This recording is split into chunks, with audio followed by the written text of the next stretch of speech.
Beshalach portion takes us to the shores of the Yam Suf, of the Red Sea, where the Israeli nation, led by Moshe, faced probably one of the most terrifying state of affairs on their journey.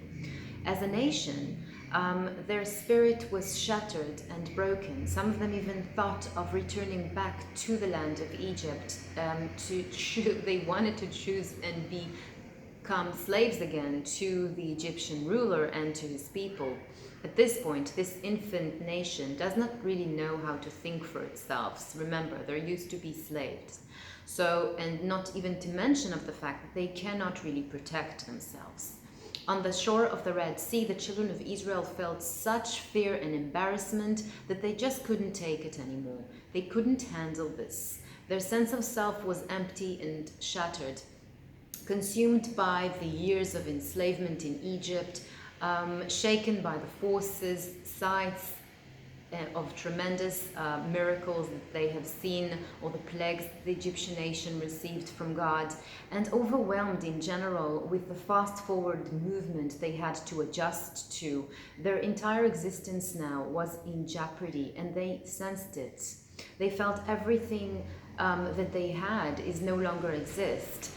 They left everything they had behind, hoping to start a new beginning as free people, as promised to them by Moshe, for the first time, to feel protected, to feel secure. And in what more beautiful way than to feel protected and secure than to do it with the embracing arms of Hashem, of God, of this great and powerful force that they are just starting to encounter with. However, God has, as usual, other plans. Well, as we all know, to reform human behavior or human character, it takes much more than special effects, no matter how divine their origin. To modify human character takes time, and time always seems to complicate things, especially now at this point we're at, where everything is so fragile, where everything is so new to this new nation, infant nation. At this devastating point in time, the only thing that the children of Israel could do was to rely on the powers of Hashem to assist them. In other words, to fully trust this ancient new bond or covenant, and to adjust themselves to a new state of mind, a state of mind of a complete surrender, but not to a human, but rather to God, to a divine force. Immediately after this, the fear and embarrassment would be replaced in huge gratitude and joy and appreciation for the divine interference, guidance and help and protection.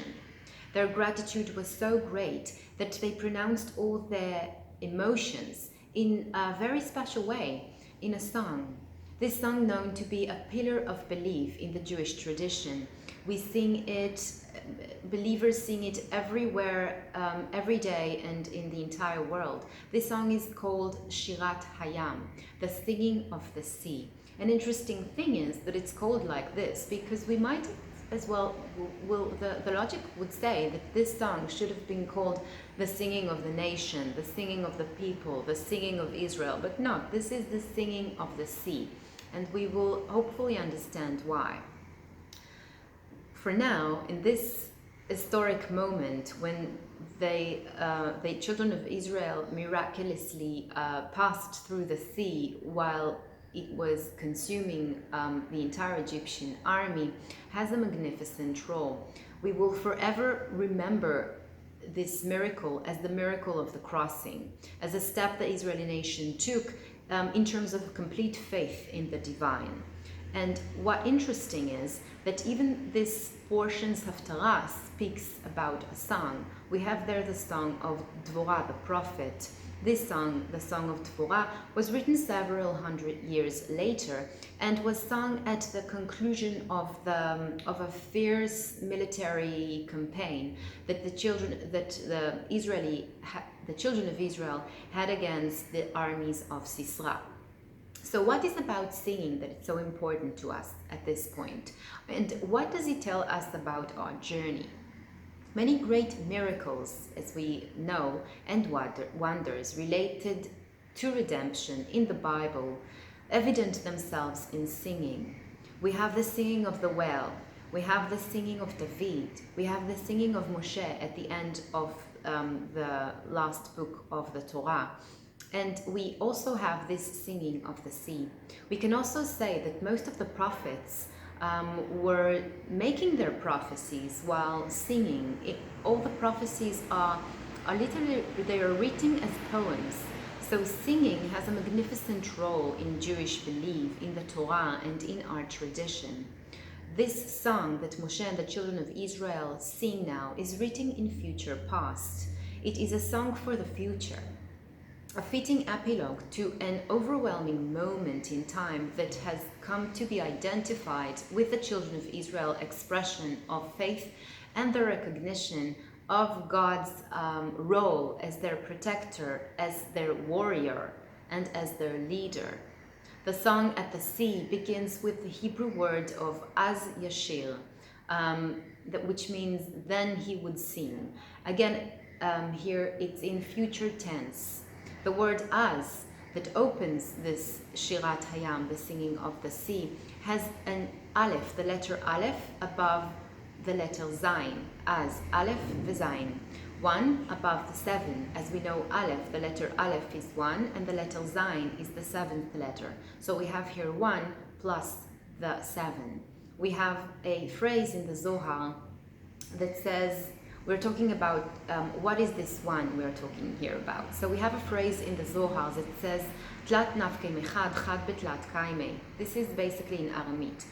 But the Hebrew translation to this phrase from the Zohar means that the 3 derived from 1 exists in the 3. So those 3 we are talking here about are the 3 counts, the Keter, Chochmah, and Binah, the crown, the wisdom, and the understanding. Those 3 operates as 1, and that is because Keter influence whatever his abundance to wisdom. Wisdom later influenced the abundance to understanding, to Binah, and from Binah, from the Great Mother, all the abundance can then flow to the rest of the 7 spheres, the Sphirot, the 7 attributes, Midot, of the Tree of Life. And there, as you come, everything is united. And so look at what can happen to Israel when light of the 1 that is derived from the 3 comes to the 7. Moreover, the letter Aleph in Hebrew described God because he is like the, we call it Alufo Shel Olam, the champion of the world. He is the one true force or power to whom we are connected with. While the letter Zayin in Hebrew also have the meaning of tools of war or weapon. And even more fascinating is the fact that the word weapon in Hebrew is similar, it's exactly the same as the word to kiss, because weapon is neshek and to kiss is neshek or nashak.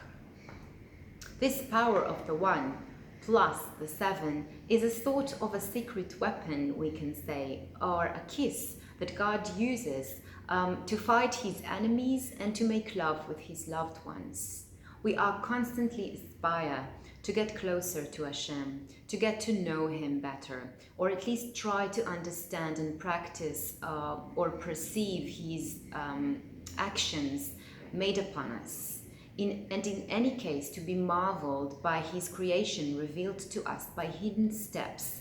And this idea of us, of 1 with a 7, is hidden. It is so delicate, it is so gentle, it is so easy for us to just go over it and not understand, but it has so much meaning to it, which is crucial for our understanding in spirituality, in spiritual journey, and in the understanding that we are starting to recognize the attributes and the tree of life and the forces that runs this, no, he runs this place, but those forces are extremely crucial for our understanding.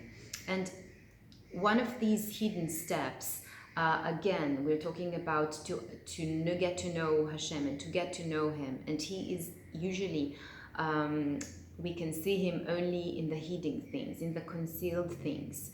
So one of those is Miriam. Miriam, the prophet, she is basically the leader of prayer here. This woman, Aaron and Moshe's sister, took the drums in her hand, and after her all the women started dancing and with the drums and praying and singing for Hashem. So Miriam functioned here, as we can see, as some sort of a leader of prayer. Prayer not only in the mouth, but a stronger form of prayer. Prayer that unites the mouth with the body and the spirit and the beating of the drums and the heart. A song that is accompanied by drums is stirring the soul and captivating the heart. And if it wasn't for Miriam, this singing wasn't really about to happen, because she was the one that took it from words only to something that is together with movement and spirit and soul and heart. And even more amazing, and corresponds with this idea, is the fact that the Midrash tells us that the angels could not say their own poetry until Miriam allowed them to do so. This is why it's written, Vata'an lahem, she answered to them. Who are those them that she answered to? Those were the angels.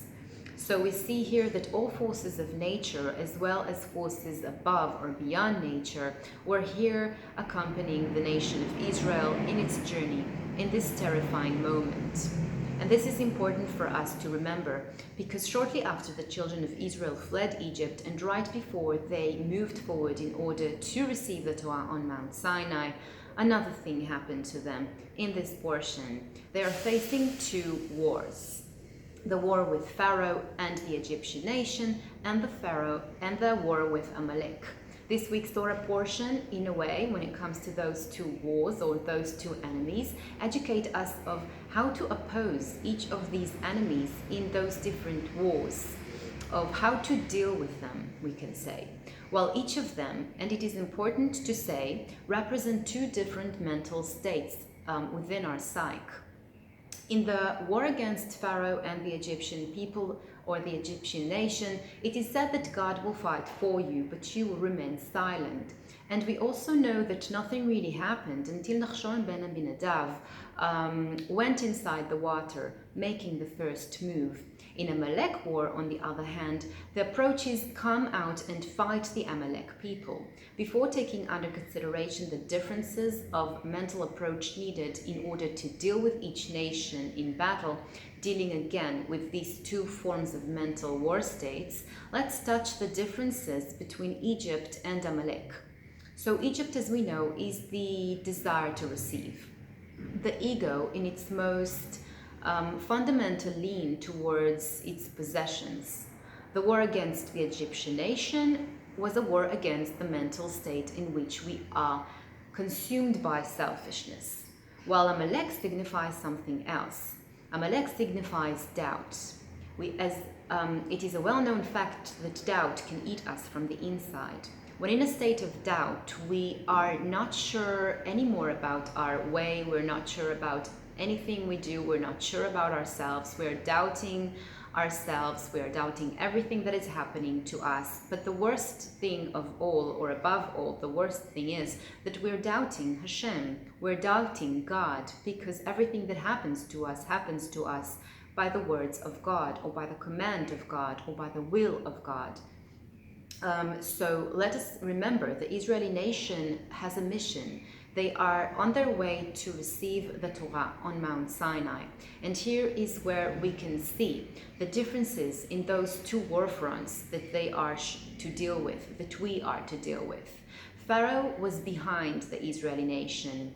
He did not stand between them and Mount Sinai, but between them and their old state of mind, between them and their egos or their selfishness. They remembered the fish they had in Egypt.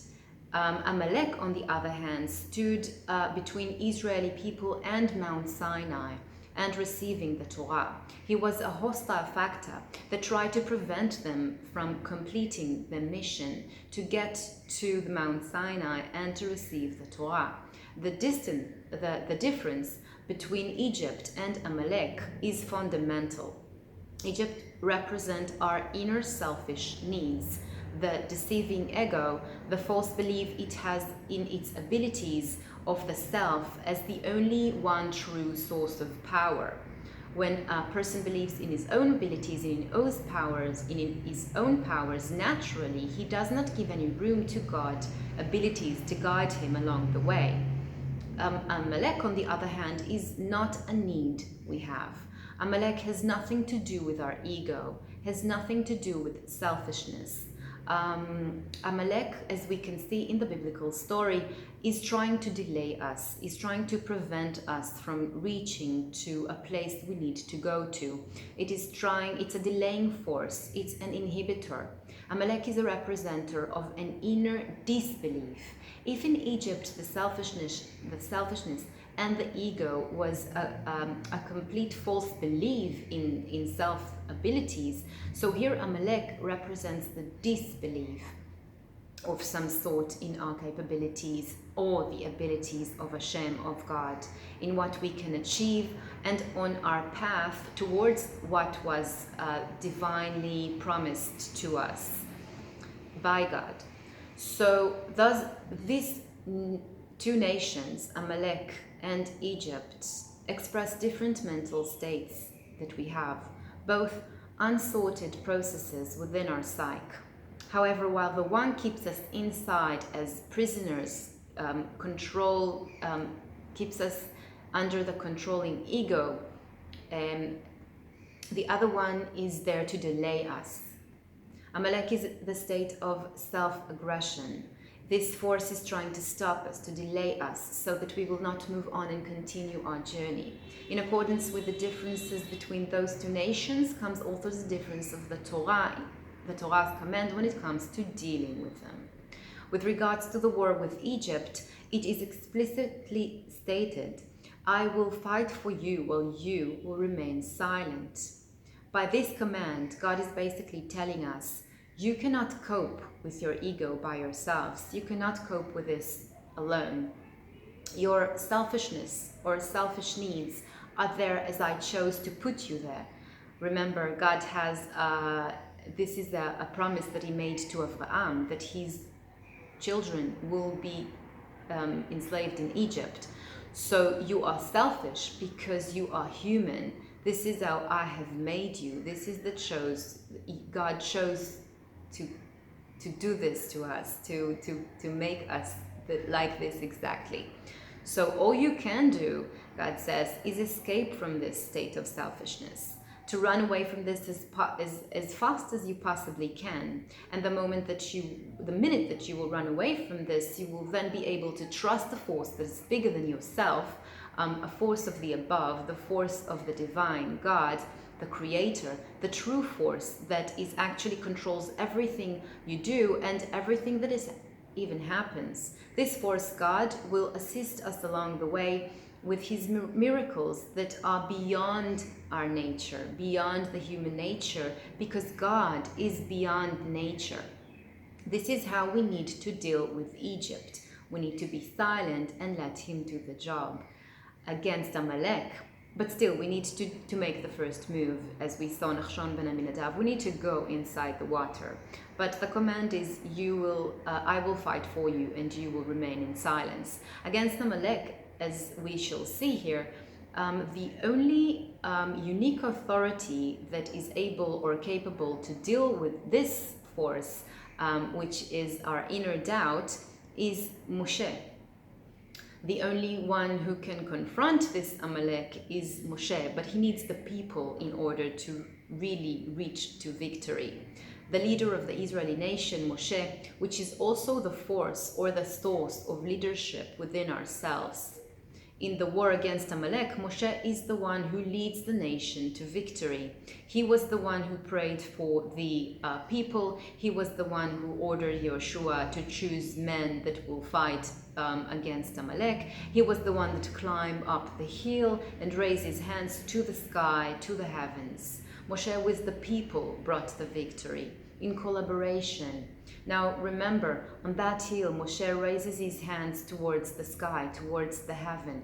Moshe is the da'at, the mind, or if you remember 2 portions ago we spoke about it's inside the tree of life, da'at, but it's not really one of the attributes. It's something that combines between wisdom and understanding. It's a source of leadership we have in our mochin, in our brains, and the brains are contain in it the wisdom of the heart and the wisdom of the logic, and Moshe represents this thing. When Moshe would raise his hands, Israel would prevail, and when he would lay down his hands, Amalek will prevail. Or in other words, when Moshe's hands will be strong in belief, enough strong, then the powers of Israel will overcome the powers of Amalek. And when his hands will be weakened, then the powers of Amalek will overcome the powers of Israel. And the Torah tells us specifically that he held his hands in faith until sunset. So there is a faith factor here to the war with Amalek. With the self-aggression we can find in Amalek, and again we're talking here about a state of mind within ourselves, the doubt. The Torah teaches us of if we want, or the divine command is to fight against it vigorously with all our strength. We must raise our hands in belief up to the skies, up to the heaven, and not to fall into any kind of depression or despair. When it comes to facing the Amalek inside ourselves, we must fight against it, while the believing God will increase our power against it, and any slightest form of disbelief will weaken us and give him the opportunity to win over the Amalek. After all, every delaying factor is only delaying factor when we see it as a delaying factor. Amalek will delay us when our vision is narrow and shortened, when we are not open to see the great things that God giving us, when we are not thinking positively and aware that even the delaying factors sometimes are there in order to do good for us and to put something in this process, in our way, on our journey that we didn't had before. Because everything that God does is good. When confronting Amalek, when confronting this doubt with our belief, we will find within ourselves new powers we didn't even know we possessed before. So what is the source within us that can help us achieve victory over Amalek? We saw that the victory with the Egyptian nation was the source of it was the binah, it was the understanding, it was the collaboration of all of three, the crown, the wisdom and understanding, and the abundance flowed from the crown to wisdom, and then from wisdom to understanding, so that understanding, the binah, the great mother, would eventually would be able to transfer all this abundance to the rest of the seven. And when all of this was in collaboration, then the water split. We had the splitting of the ocean, the splitting of the water. But this in Amalek, who is the force? Who is the attribute? Who are we going to deal with? So what is the force that will help us overcome Amalek? This collaborating force of Moshe with the people can only be found in Malchut, in the attribute of kingship. Let's explain how, and let's explain why. The great victory over Egypt, as we say, the splitting of the sea, was Binah. But when the one is joining the seven, as we saw, where forces from above collaborate with forces from below, miracles happen. That is when the unnatural can happen. And so we can see that if up until now miracles happened around the Israeli nation, but not to them, now the miracles actually happening to them. And this is due to the fact that there is a beautiful union between forces here, and that is led by Binah, by understanding, by the attribute, the eighth attribute, which is the one plus the seven. There is a great joy in being possessed by a power greater than ourselves, right? When we can get out of our ego, or get our ego out of the way, when the I am becomes he is, And this happens when we are in a state of malchut. Malchut literally means kingdom or kingship. This attribute is a fascinating attribute because it basically absorbed all what she receives from the rest of the attributes and manifests it to reality. She's the actual doer, she's the actual one that speaks, but she doesn't have nothing of her own. Everything she is a reflector for all the upper attributes, for all the other forces within the tree of life. Malchut means that in of myself I am nothing. That is the first and most important thing we need to understand when we talk about the attribute of Malchut, of the kingship. That is the secret to all blessings, to all receptivity, to realize that in and of myself I am nothing. We do not really have the power to control our lives, nor that we are responsible over the beating of our hearts or the way that we are thinking or the way that our minds operate. We think we are thinking, but how much of it is really under our control? Most of it's not, because the Hasidic teachings tell us that God puts in our mind also the thoughts in our minds. The truth is we cannot stop thinking, just as we cannot stop the beating of our hearts, and thanks God for that. As much as sometimes we would like to stop thinking, we are always thinking. Even when we're sleeping, we are thinking. What we think can be our choice, and even that is not much of our choice sometimes.